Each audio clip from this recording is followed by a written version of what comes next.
Terima kasih untuk Anda yang masih bergabung bersama dengan kami dan di segmen ini kita akan review jalannya perdagangan di sepanjang hari ini di mana indeks harga saham gabungan lagi-lagi melanjutkan penguatan atau rebound signifikan di sepanjang perdagangan hari ini. Dan kami ingatkan kembali Anda masih bisa berpartisipasi di WhatsApp interaktif kami di 0812 di 8788 di 37723 seperti yang tertera di layar televisi Anda nantinya. Dan saat ini kami sudah terhubung melalui Zoom bersama dengan Bapak Muhammad Wafi selaku Head of Research Korea Investment dan Sekuritas Indonesia atau KISI. Kita akan langsung sapa saja Pak Wafi. Selamat sore, apa kabar Pak? Selamat sore Pak David, kabar baik sesuai dengan market juga. Ya, terima kasih Pak Wafi sudah meluangkan waktu di IDA Channel. Hari ini penguatan signifikan masih terus berlanjut Pak Wafi, bahkan secara intraday hari ini sempat ke 7.900-an. Tinggal beberapa poin lagi untuk menyamai paling tidak level tertinggi sepanjang masa indeks harga saham gabungan untuk disentuh. Dan di sisi lain banyak juga yang memproyeksikan IHSG dalam waktu dekat bisa tembus ke atas di 8.000 paling tidak Pak. Analisis terkait dengan pergerakan indeks harga saham gabungan di tengah penguatan signifikan di beberapa hari terakhir Pak Wafi. Iya, jadi kalau kita lihat dalam beberapa hari terakhir, lebih tepatnya 3 hari terakhir, IHSG kan terus mengalami kenaikan. Memang ada sedikit perubahan dari sisi komposisi atau mesin penggerak IHSG nih Pak David. Jadi sebelumnya kalau kita lihat memang mesin penggerak IHSG lebih banyak disebabkan oleh saham-saham grup konglomerasi.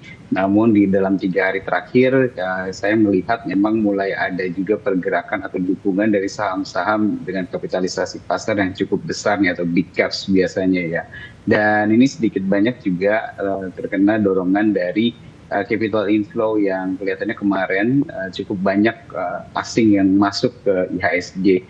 Ini mungkin salah satu katalisnya, ada beberapa faktor ya, mulai dari sisi rebalancing dari MSCI yang belum lama ini diumumkan, kemudian pasca pengumuman laporan keuangan kuartal kedua, dan juga ekspektasi atau antisipasi kelihatannya dari sisi penurunan Fed rate yang akan mulai dilakukan di September nanti. Jadi beberapa kombinasi dari beberapa faktor tersebut yang kelihatannya membuat asing juga mulai kembali lagi masuk ke IHSG, dan secara spesifik memang terlihat masuk ke saham-saham big caps yang secara valuasi saat ini masih relatif cukup murah. Baik, dalam jangka pendek indeks harga saham gabungan polanya sudah strong bullish tidak Pak? Kemudian arahnya dengan 2 hari sisa perdagangan di pekan ini jelang dari peringatan 17 Agustus Hari Kemerdekaan Republik Indonesia, ada banyak pihak yang cukup berharap IHSG balik lagi ke atau tembus maksud saya ke level tertinggi baru di 8.000-an. Ya, secara tren memang kalau kita lihat posisi IHSG sekarang sudah masuk ke dalam fase bullish.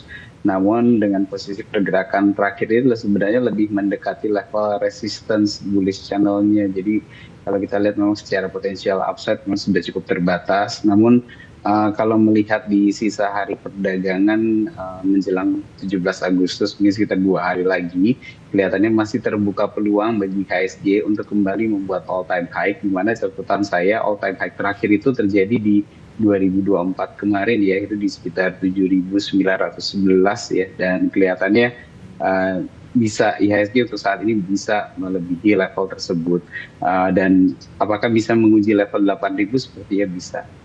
Baik, intraday hari ini bahkan di 7.903 tinggal beberapa poin untuk menyamai paling tidak rekor tertinggi sepanjang masa untuk indeks harga saham gabungan.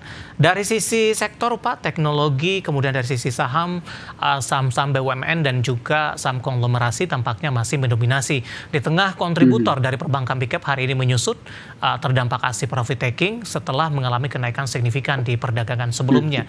Ke teknologi Pak, DCII hari ini mengalami penguatan signifikan atau terjadi atas 10% di Rp306.075 per saham di level penutupan ini. Analisis dan rekomendasinya Pak dengan posisi DCII, harga paling mahal di Bursa Efek Indonesia, dan juga dari sisi valuasi ini yang memang sudah dinilai banyak orang cukup mahal. Analisis Anda untuk DCII? Memang kalau kita lihat tidak hanya dari sisi valuasi ya, tapi secara nominal juga sepertinya cukup mahal. Ini salah satu saham termahal juga ya, yang terdaftar di Bursa Indonesia saat ini.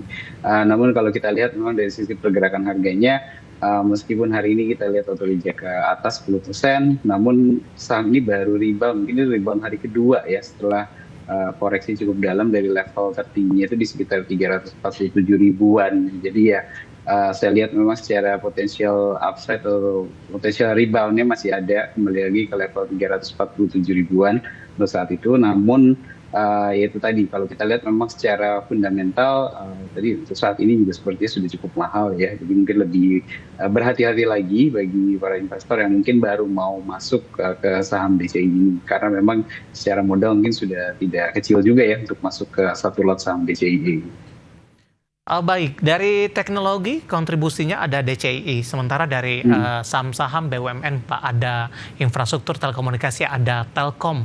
Hari ini kembali melesat Pak untuk Telkom. Saya akan coba update di penutupan menguat di 5,66%. Intraday hari ini sebenarnya sempat ke 3.400-an, ditutup di 3.300. Menarik, Telkom kalau kita perhatikan dari sisi teknikal, kalau kita flashback di beberapa pekan sebelumnya, range pergerakan saham Telkom cukup sempit, 27, 28, maksimal 29, kemudian berbalik kembali melemah ke 27, 28, bahkan sempat ke 26, Pak. Bagaimana Anda melihat capaian dari Telkom, penguatan signifikan yang terjadi dalam beberapa waktu terakhir, apakah support 3.000 sudah cukup kuat dengan pencapaian sejauh ini, ataupun support 29 masih akan disentuh kembali? Iya, kalau saya lihat memang untuk level saat ini sepertinya memang masih ada potensi koreksi jangka pendek. Namun saya melihat justru di sekitar level 3.100 sampai dengan level 3.000 itu adalah level support yang cukup kuat ya bagi Telkom. Ingat kalau kita lihat secara valuasi pun saat ini diperdagangkan di sekitar 15 kali price earning ratio.